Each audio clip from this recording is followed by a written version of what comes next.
بسم اللہ الرحمن الرحیم۔ شان محمد صلی اللہ علیہ وآلہ وسلم۔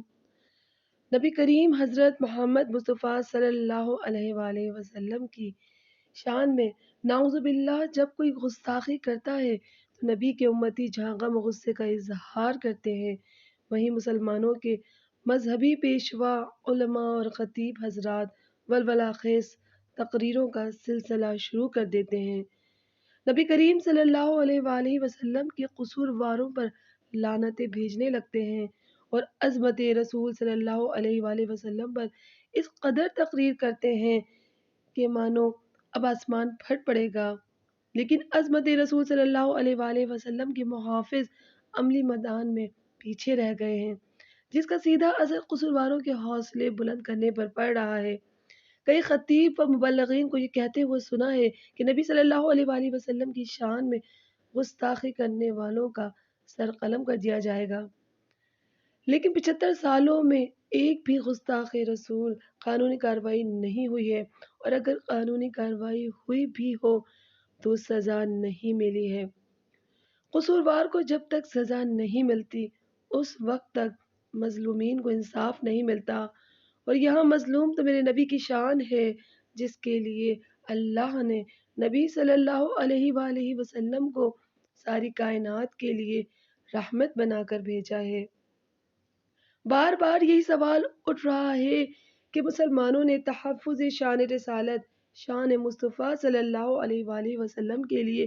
جلسے جلوس تو انجام دیے، نبی صلی اللہ علیہ وآلہ وسلم کے نام پر تنظیمیں تو بنائیں، اور اسی نبی کے نام پر مدرسے و خانقاہیں بھی بنائیں۔ مدرسوں کو دین کے قلعے کہا جاتا ہے، لیکن سوال یہ ہے کہ دین کے قلعے کے سپاہی اپنے سردار، اپنے بادشاہ، اپنے رہنما اور شافی محشر حضرت محمد مصطفیٰ صلی اللہ علیہ وآلہ وسلم کی شان میں ہونے والی گستاخیوں کے خلاف کارروائیوں کے لیے کیوں نہیں بیڑا اٹھا رہے؟ بھارت کی تاریخ کا جائزہ لیا جائے گا تو بھارت کے پارلیمان میں مولانا عبدالکلام آزاد، ڈاکٹر ذاکر حسین، غلام نبی آزاد، احمد پٹیل، احمد شفیع الرحمان برق، اسد الدین اویسی، افضل انصاری، دانش علی، فضل الرحمان، محمد فیصل، امتیاز جلیل، ناصر حسین، رحمان خان، حسنین مسودی، محمد اکبر لون، نواز کنی، ڈاکٹر ایس ٹی حسن،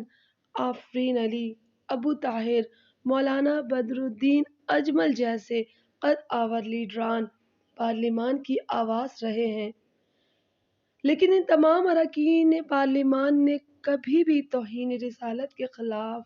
قانون بنانے کے لیے مطالبہ کیا اور نہ ہی اس تعلق سے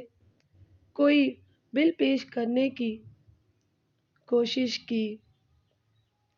آخر ایوان اقتدار میں ان مدعوں پر کون بات کرے گا؟ یہ سب سے بڑا سوال ہے۔ اس سے بڑا سوال یہ ہے کہ کیا مسلمانوں کے لیے اس سے بڑا کوئی مدعا بھی ہے؟ اگر اس سے بڑا کوئی مدعا نہیں تو مسلمان اپنے نبی صلی اللہ علیہ وآلہ وسلم کی خاطر